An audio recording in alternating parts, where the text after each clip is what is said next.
I don't put myself in scarcity.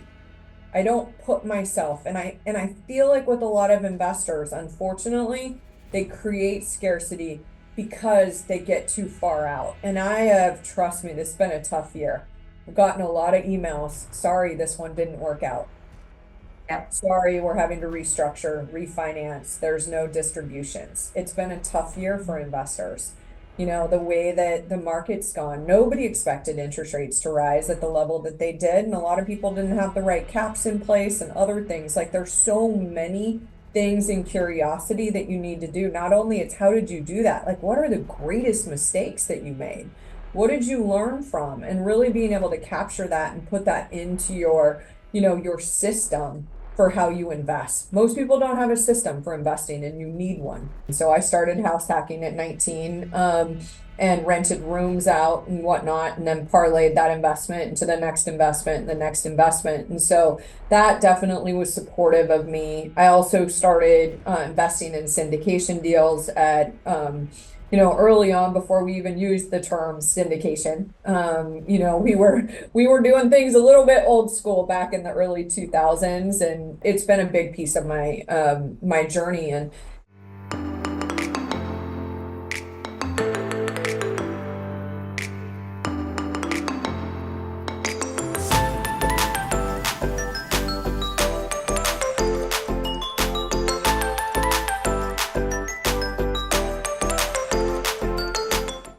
Welcome, Kelly. How you doing today?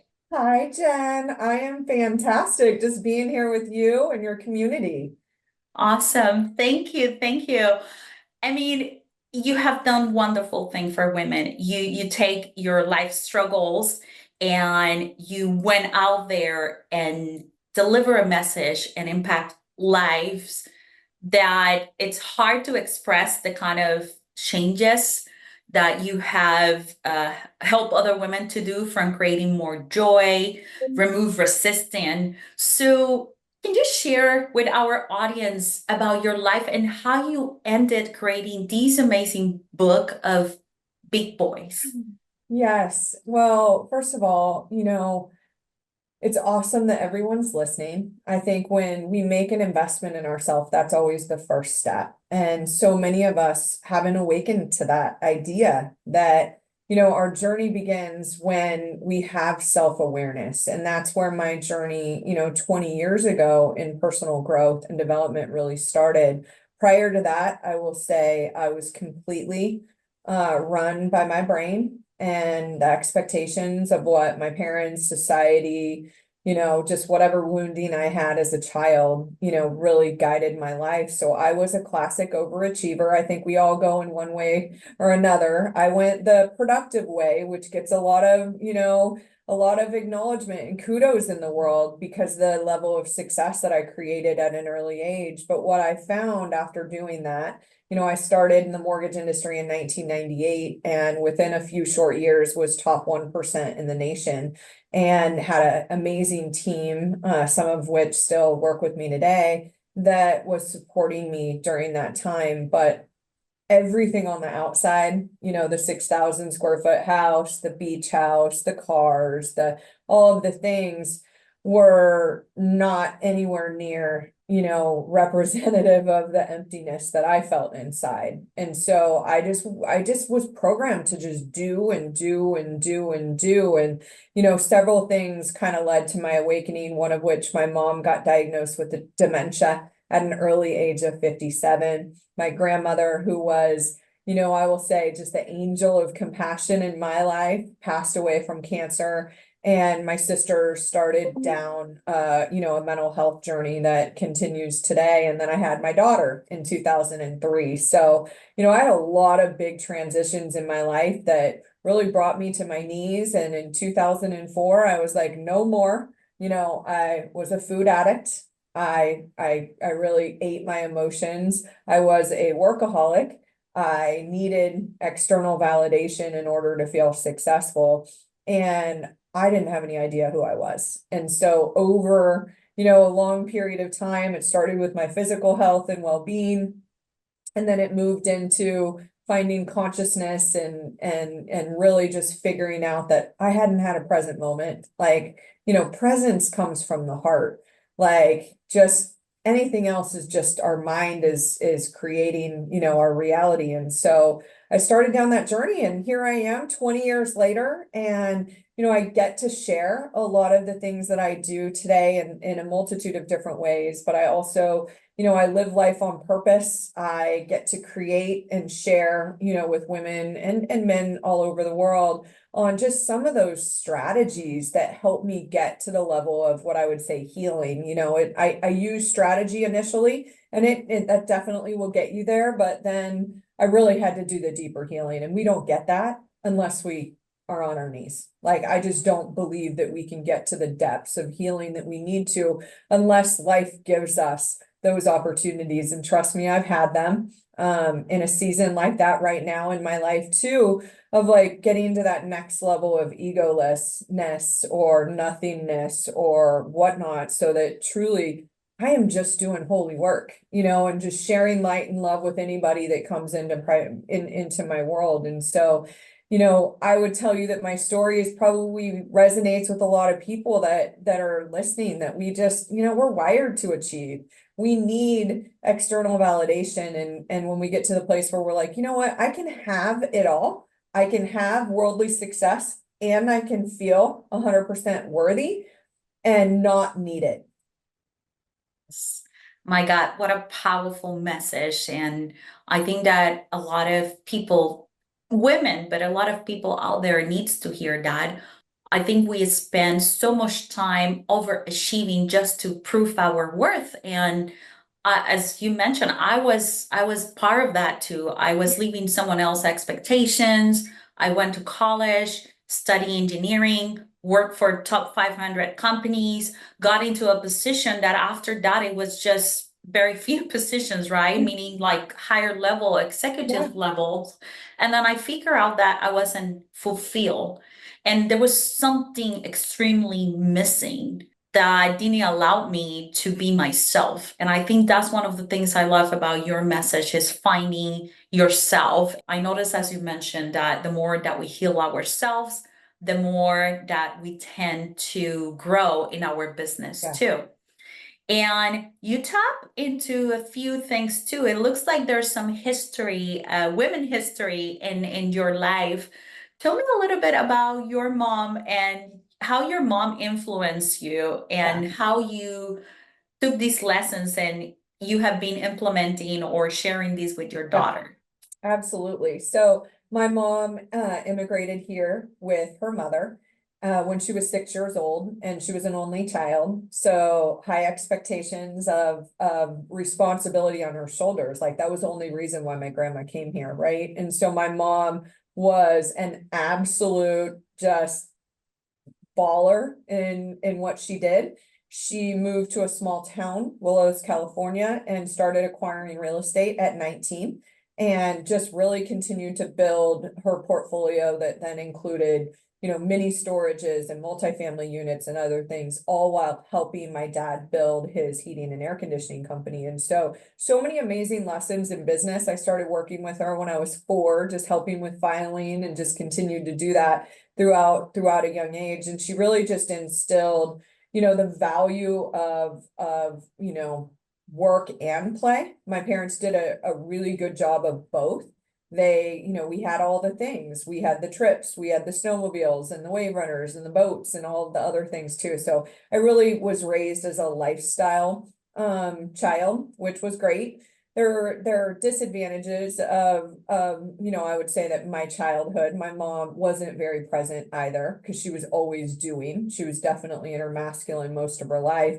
And yet I've been able to take a lot of what my mom's taught me and pass it on to my daughter. My daughter and I bought her first home at 19, and so just being able to teach her already about real estate investing, because she's a light worker as well and wants to make a big impact in the lives of children that don't have, the means to getting the support that they need. And so teaching her about ands, that you can have this purpose and other success in other areas that really fund it, because I truly believe in abundance. you're rewarded, financially, spiritually, in so many different ways. And so that's definitely the biggest impact that my mom has had in my life.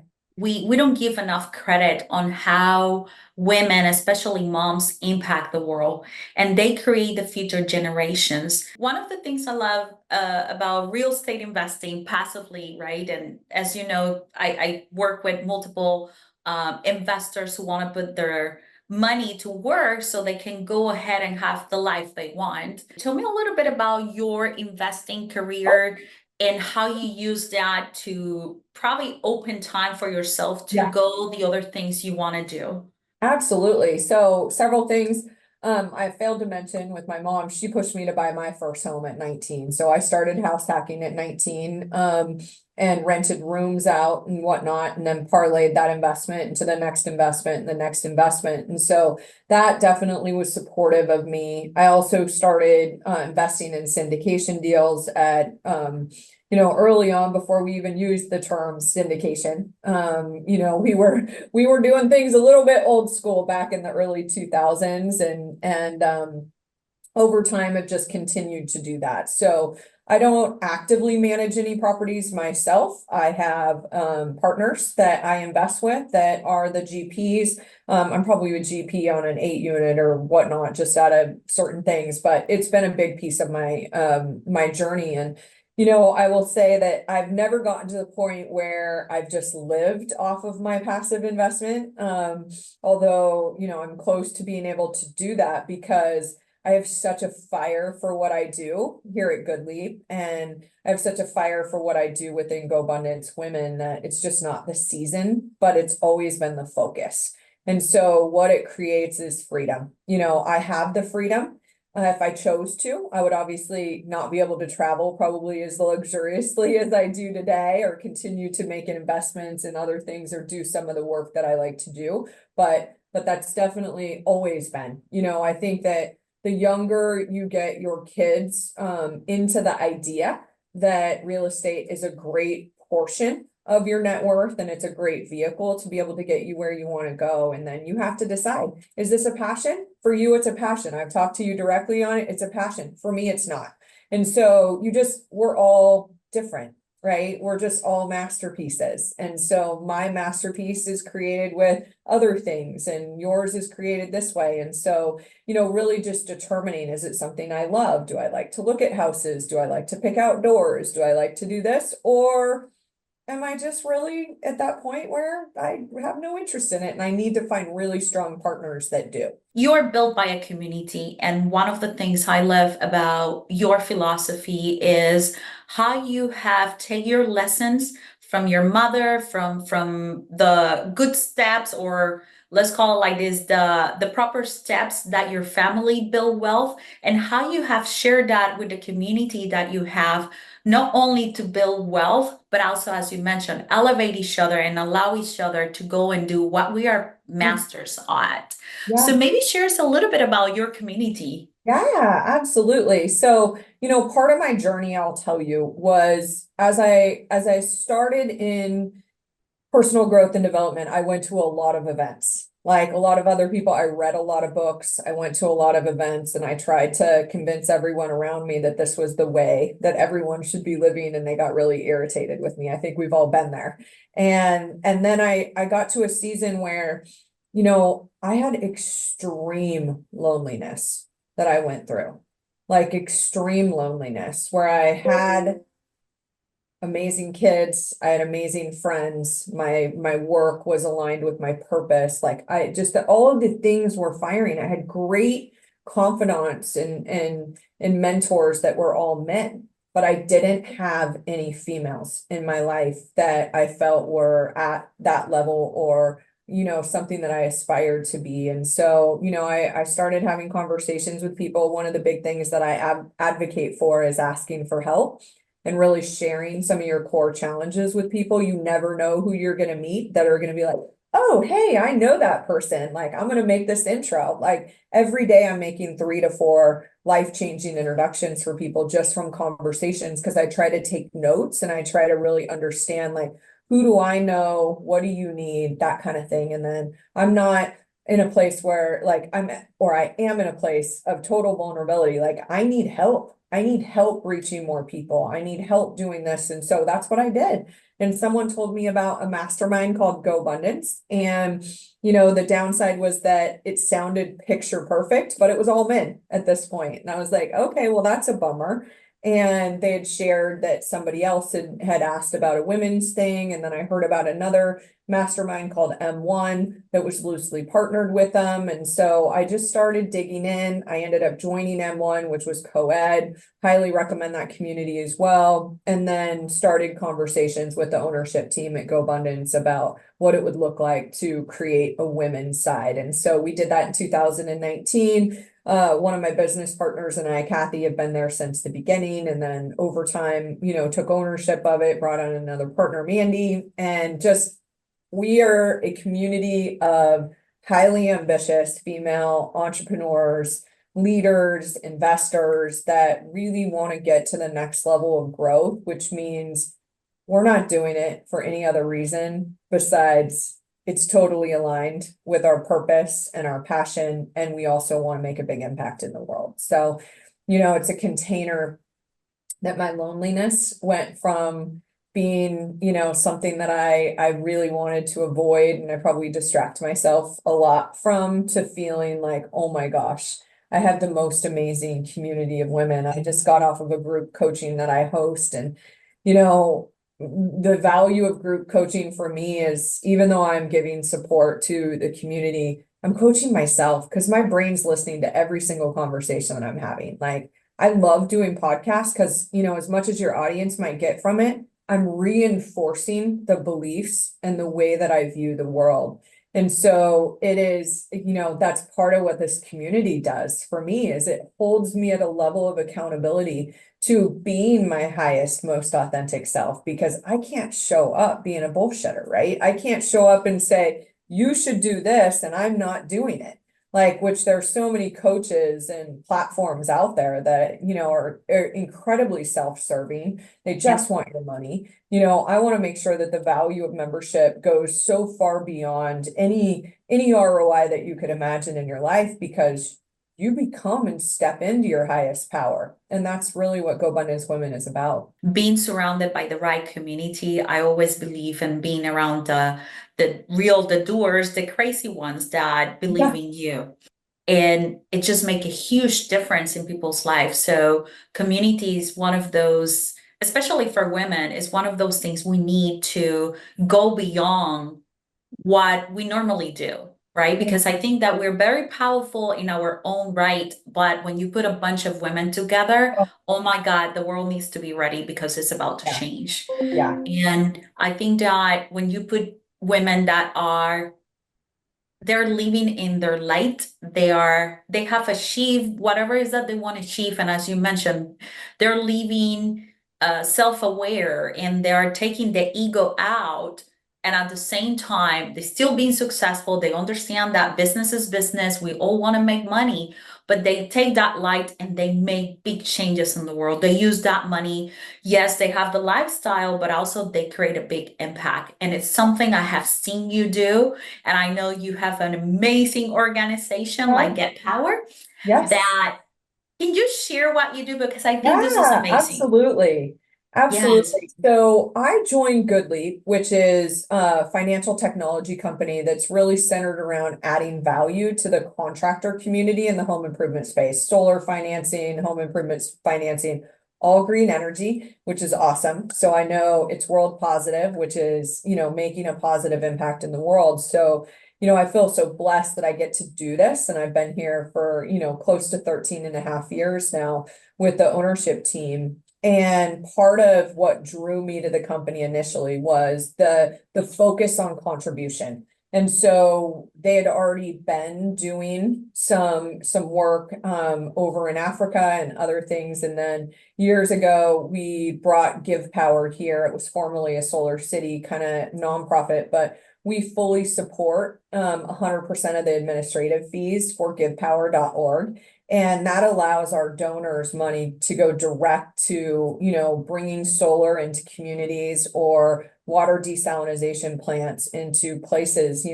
I just made a post this morning and I asked a question, like, how many of us stopped to be grateful this morning when we turned on the light or we saw our cell phone that was charged? We don't even think about it here. There are so many developing regions that don't have energy. And so one of the greatest, gifts that I was able to do, I'm what you call a 10 percenter, which means I donate 10% of my time and I donate 10% of my money to making the world a better place. And so one of those projects took a group of 9 women, 3 GoBundance women, and 6 people that came from either the sex trafficking, domestic abuse, or child abuse survivor communities that are now light workers themselves. And they went to Colombia and they got to go to a village that had never had access to electricity before and really be able to, they go in there and they did hard work. Like, I found out after the fact, they were in like 114-degree weather, digging trenches and other things. And so they were able to power up this community and have a light ceremony where they had a freezer for the first time. They had other things. And, I just got to, kind of look at the video in the last couple days, and it's like, this isn't an impact that they're making on this one generation. It's generations and generations and generations, because if somebody now has access to a laptop or something else, like, it just continues to, impact so many different people. And I truly believe that the companies out there that are world positive, that really choose to make a positive impact for the planet and the people, are the ones that are going to elevate consciousness, the ones that are damaging.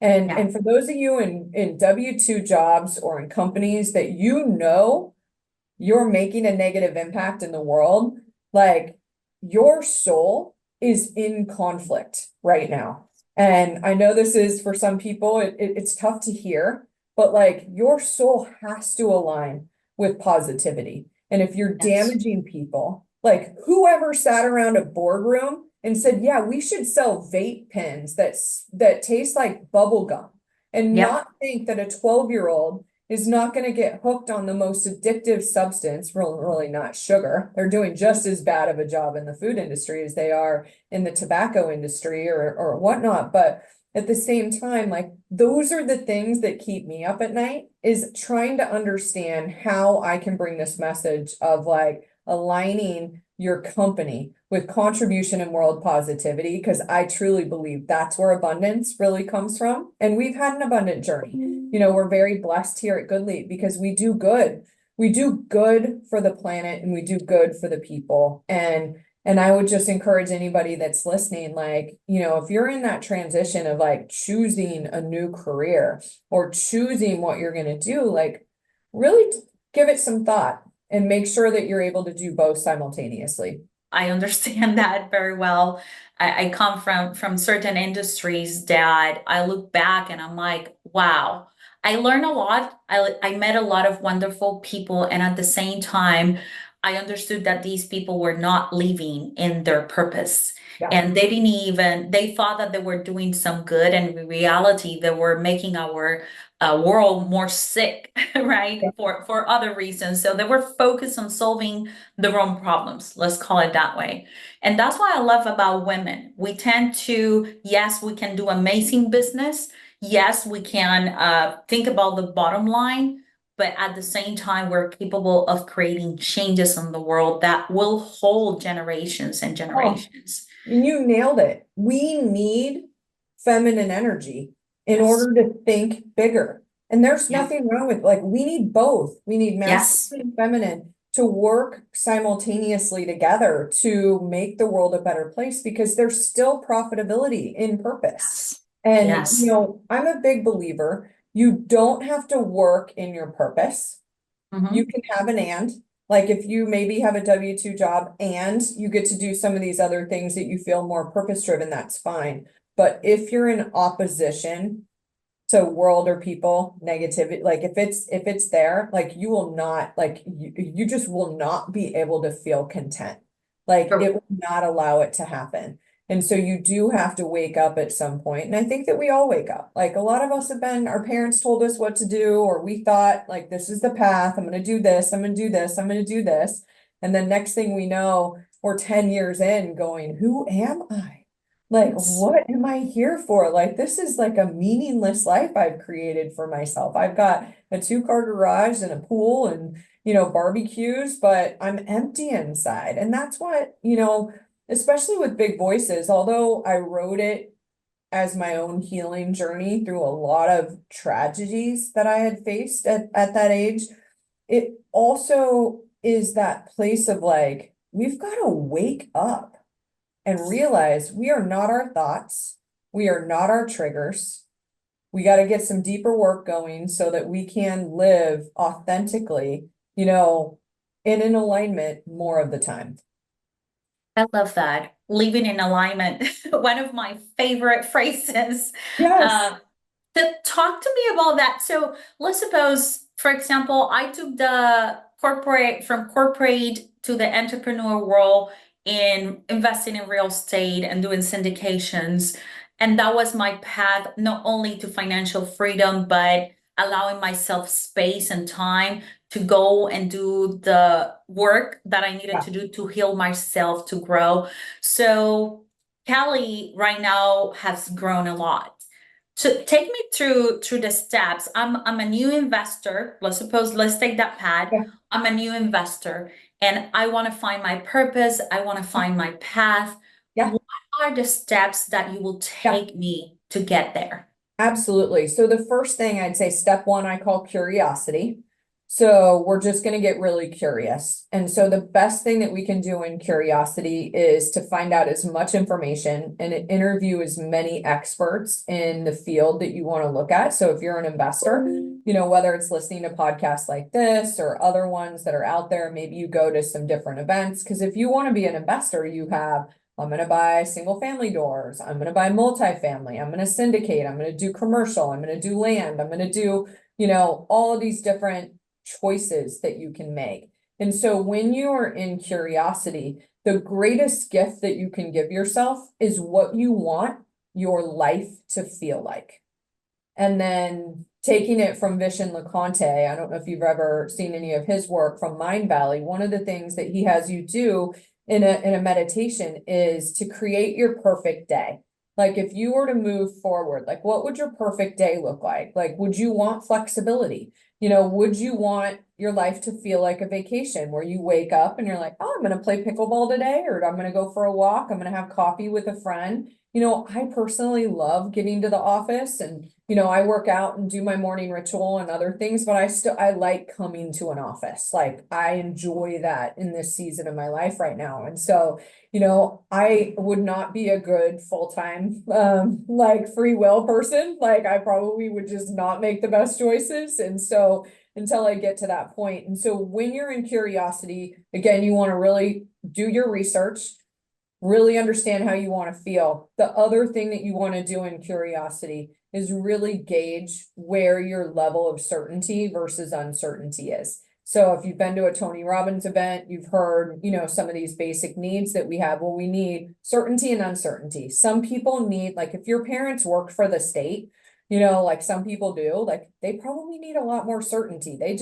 They were programmed at an early age, like you need this W-2 or whatnot. You might not be able to handle some of the seasons where rents are off or things don't go exactly your way, or, if you lose some money or that kind of thing. And so you've got to understand where that number is so that you can understand your risk tolerance. So when we move from curiosity, then we're going to move into that decision-making phase and getting some level of like stability built. Like I've made a decision, I'm going to pull the trigger on this. This is what I'm going to do and whatnot. And most of us, once we get there, then we have to do the work. We've got to figure out what systems, what operating system do I need? What property management company, like what do I want to feel like in my business? Like that's where you kind of get that hard work. And then once we get there, we get to a level of success where we're like, okay, I feel pretty good. I know my key performance indicators. I know big investors that still don't have them, that still don't really know and whatnot. And then how do I keep the flow of opportunity going, because most of us, it's not like a one and done. You're going to have to keep doing it. So you're in that place. And then, the last phase I always say is just true abundance, where you're like, okay, I am a magnet at this point. Like, I have magnetized myself for opportunity investors. It's time to put my feet up on the desk. I've built, a plethora of different, opportunities and investments for myself. I have enough passive income, but I also have money to play with that I'm, willing to just kind of keep going. And in abundance, part of it is giving back, getting to that 10% place. I always say start even in curiosity with 10%, even if it's 10% of your time, because I truly receive that flow of giving and receiving is what keeps us in abundance. And if you start the habits early, that you're more likely to do it. One of the other key components in abundance, and I noticed this with a lot of investors for some reason, they keep themselves in scarcity because they don't have enough money in reserves, and they don't have enough money that's not invested to still feel like they're in abundance. So part of my recipe is 10% for fun and adventure. And there have been years, trust me, that, you know, just a 7-figure check or whatnot. I'm like, really? I'm gonna have to spend this much on it? And I'm like, all right, well, I'm gonna go buy a Porsche or a boat or whatever it is, or I'm gonna take the kids on a 5-star trip to Europe. But it's part of my recipe and it's worked. It has worked for me because I don't put myself in scarcity. I don't put myself, and I feel like with a lot of investors, unfortunately, they create scarcity because they get too far out. And trust me, this has been a tough year. I've gotten a lot of emails. Sorry, this one didn't work out. Yep. Sorry, we're having to restructure, refinance. There's no distributions. It's been a tough year for investors.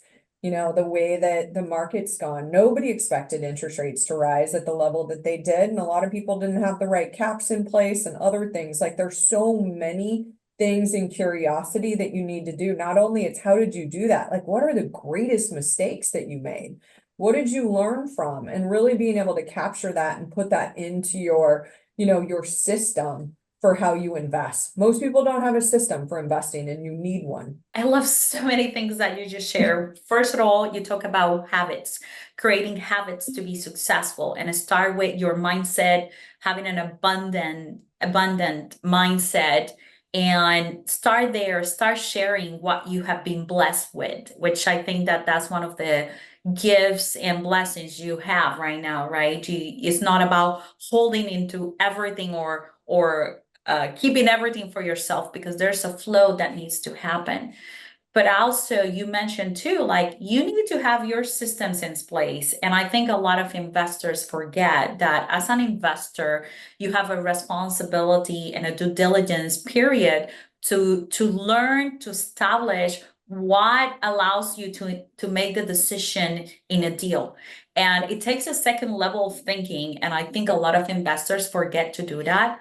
One of the things I love when I'm investing passively, because I do syndications, I do actively, and I love to make a lot of money for people that has an impact. But personally, I do have these criteria, and I do have a set of questions that if it doesn't meet these questions, I'm not investing, right? It's beyond the bottom line. I want to be able to sleep at night. There's always a risk. Yes, you can lose the money. Yep. And we need to be real about that. You Yeah. cannot have distribution for a long period of time. So you have to have a good cushion, a good planning Yep. methodology. And you mentioned it, like, you have to have your habits, your structure, you have to have a process in order to allow yourself to do the things you Yeah. want to do. Yeah. So you Well, and that taught. methodical approach, Jen, Correct. when you look at the value of your engineer mind, right? You're Yeah. probably like, you have formulas built, you have underwriting criteria, other things. We got a lot of shotgunners out there. Yeah. I lost money with a lot of shotgunners that Yes. didn't really speculate correctly, and they didn't account for a hurricane or this or that, or rising cost of materials or other things. Like, there's so many different variables that when you work with an investor that always assumes best case scenario, you will get burnt. Oh yeah. Like, the best investors are thinking Like, and it's not negative thinking. It's just being a realist that, like I always say there's three types of business: my business, your business, and God's business. There's a lot of Yes. God's business that we can't account for. Wildfires, hurricanes, like people, the economy, like all these other sorts of things that are out there. And so you have to do your due diligence as an investor very deep. Yes. Yeah, one of my favorite books is from Howard Marks, and is the most important thing. One of the most useful books I have read, and he talks about this. How do you set up your mind as an investor, not only to outperform the market, which a lot of investors think you cannot do that. You just need to have a different way of thinking, and I think Yeah. you nail it, right? Yep. Is finding, hey, there's a risk, but what kind of risk it's most likely to happen, and how do I do my due diligence in order to make decisions to do that? And as you mentioned, especially in real estate, a lot of people think that the due diligence is just go take a property, make the numbers, and if the numbers work magically, then you're good. They forgot about the entire picture, and I love to share that with a lot of the investors in our Yep. community. Like, how do you really do due diligence, right? Yep. Just to avoid the pitfalls, and how do you prepare yourself to do this kind of investment? But it Yep. also start right here. And as you mentioned, it's habits. So you have these Yep. Go Abundance community. These women come and want to meet with your group, with your community, because they're getting certain things out of it. Yeah. So what is the most things that you notice that these women enjoy, right? As part of the Yeah. community. Absolutely. So first and foremost, we put people into pods, which are basically a group of 4 to 5 like-minded women that have mutual, interest or whatnot, and they really become your board of advisors in your life. One of the greatest challenges that a lot of us have is that asking for help and realizing like, man, if I just asked for help more, like I might get great connections. And also, when you're the most successful person in your peer group, you won't take enough risks in your life. You just won't, because you are already like, you're there, you hit that upper limit. And what I would say that they love the most is that these upper limits that our subconscious mind is artificially set for ourselves, when you then surround yourself with those next level people, it automatically will elevate. And now you're doing things that you've never done before. I mean, we have people that came in, they're a child psychiatrist, and now they have an amazing online nationwide community of doctors and whatnot that support different people across the world. And it's like, that's the kind of next level thinking that somebody might not even come in knowing that they have an idea that's going to get to this next level. We have another member who's been with us since the beginning who just got FDA funding for an amazing breast milk facility that's going to help preemie babies all over. Most people don't know how many preemie deaths there are because of formula issues. And so it's that type of, depth that people get to of growth and radical acceptance. There's no comparison. When people come into a community like this, there can be a little bit of imposter syndrome that can happen, or because we're very honest about our numbers, our income, our net worth, other things are just things that we track. I work a lot with people on abundance blocks, and one of the abundance blocks that I notice most is fear of numbers. And that shows up in just an unwillingness to be honest with yourself about where you really are and where you want to go. And so when we come in, there's no like, oh, you're here, I'm there. It's just, this is where we want to go. And how do we help get there faster? So beyond the pods, we've got, an amazing 8-week course that you get to accelerate growth, got a lot of different foundational aspects of abundant and conscious leadership in there, and how to look at finances and other things. And then we also have micro groups that are really more interest focused for, your short-term rental people, your long-term, your midterm, your, passive investing, your health, your, adventure, just all sorts of different ones, a Christian one, a mommy one, a CEO coaching one. And so that's definitely been a big piece of it. My favorite part, of course, is group coaching because I focus on mindset. And every week I come out and I'm like, oh my gosh, like I get to make such an impact in the community because people have a safe space to come and really just receive receive that wisdom that most of us long for. And so that's Uh, that, the deep connection and the accelerated growth, I would say, are the two biggest pieces. It was pretty interesting now that you mentioned that, because for me, I got used to be the smartest in the room. She's the engineer. Yeah. And when I went for the first meeting, right, in a women real estate group, I noticed that I was the dumbest one. I'm like, what are they talking about? But it was such a Oh, magical moment yeah. because women create a safe space. There was no judgment. We were trying to learn from each other, and we start seeing the brilliance of each other. As you mentioned, there was like this deep connection. And I know that if I wasn't on that community, it would have been really hard, very, very hard for me to elevate and grow in the way I Yeah. did. And that's why I love these kind of community. This is why I love the kind of communities you're putting together, the kind of communities I work with women in real estate. Yeah. I think this is where the power is, and where we can, do great things to Yeah. help future generations. And share. Like scarcity is they're all my own ideas and I don't want to tell anybody else. Like abundance is like, hey, we're all in this together. I help you, you help me. And that willingness, Jen, that you had to be a beginner again. That's a big piece of what I would say the practices that I share. I'm working on my third book right now on abundance. And one of the practices is like really learning how to be a beginner and having that level of humility that, I'm starting over. I'm not the smartest person in the room. I have nothing to prove, explain, or justify. I've got an amazing neuroscience coach, Ellen Petrie Lenz, and she probably says that to me like 5 times a week. You have nothing to prove, explain, or justify. Like Yes. one of the challenges that we all have is this innate desire to be perfect, to be the smartest, to get the praise. And like when we fully let it go, miracles happen. Yeah. So, and I can tell you, like, I'm so excited. I am about to start filming in a documentary that's called The Frequency of Miracles, with some amazing talent in it. And for me, when I really think about miracles, most of us see them as these big, massive things that happen, but like you letting go of the security of this W-2 and other things, that is a miracle in its own.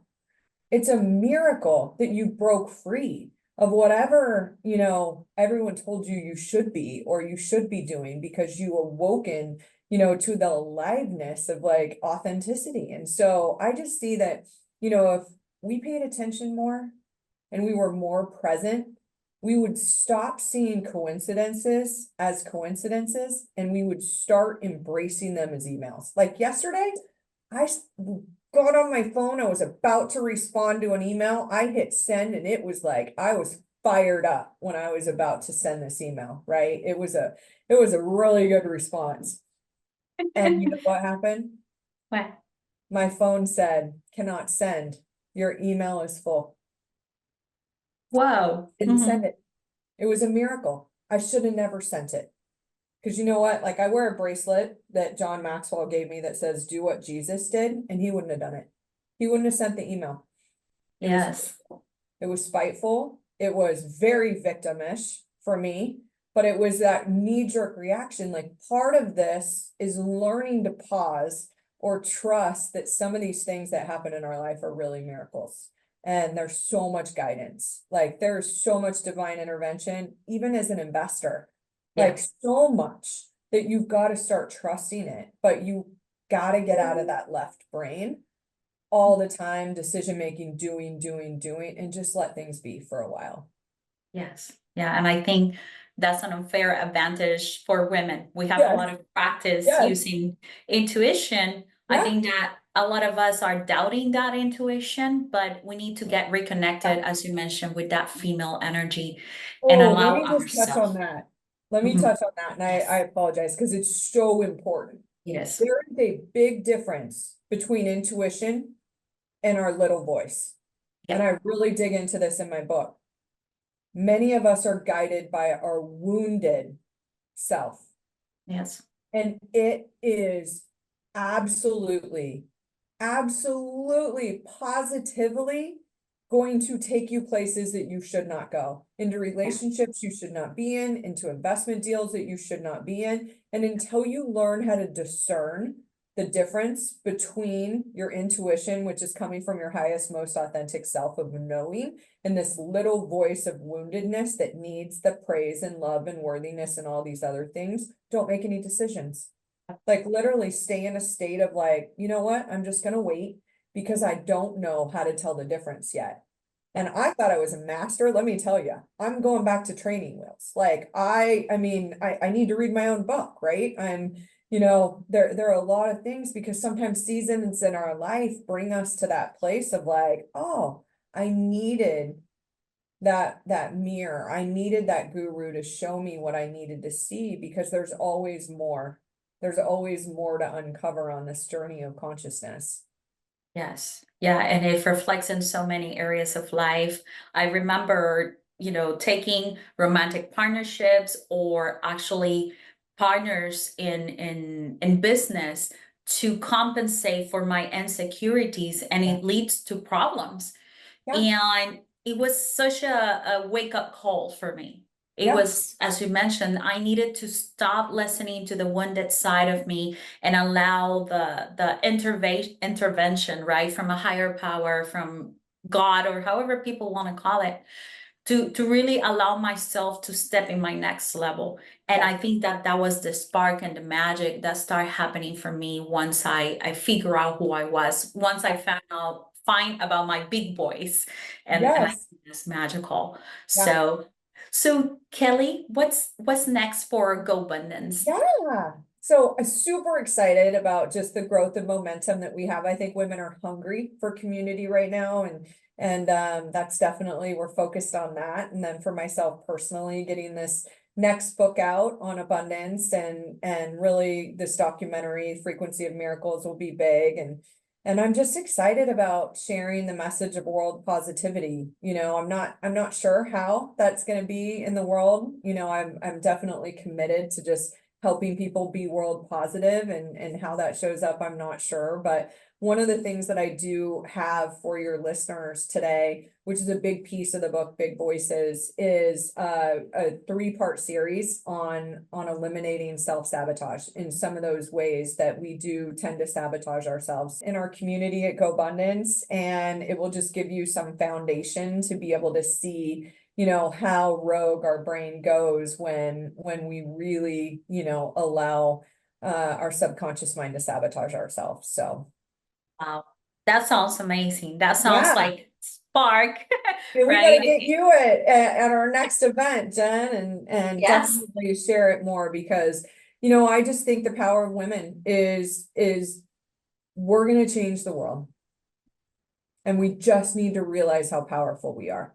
And when we step into that power, and there comes a strong responsibility with it too. Like I have a calling that is so big, and it's been even more recently, my sister being in a mental institution. I just lost my 18-year-old niece Oh a my week and a half ago, and the combination between those two things has just gotten me to this next level of my voice and recognizing that too many people are in pain, they're in suffering, and we gotta move the needle and get them into joy and appreciation and gratitude. And it's going to take those of us that already have platforms in being able to do that. Kelly, I want to thank you for sharing your spark, for sharing your fire and what's coming for your community, and how can other women or other people connect with you so they can really catch your spark and create an amazing life. What a blessing. Thank you for sharing this with the world, and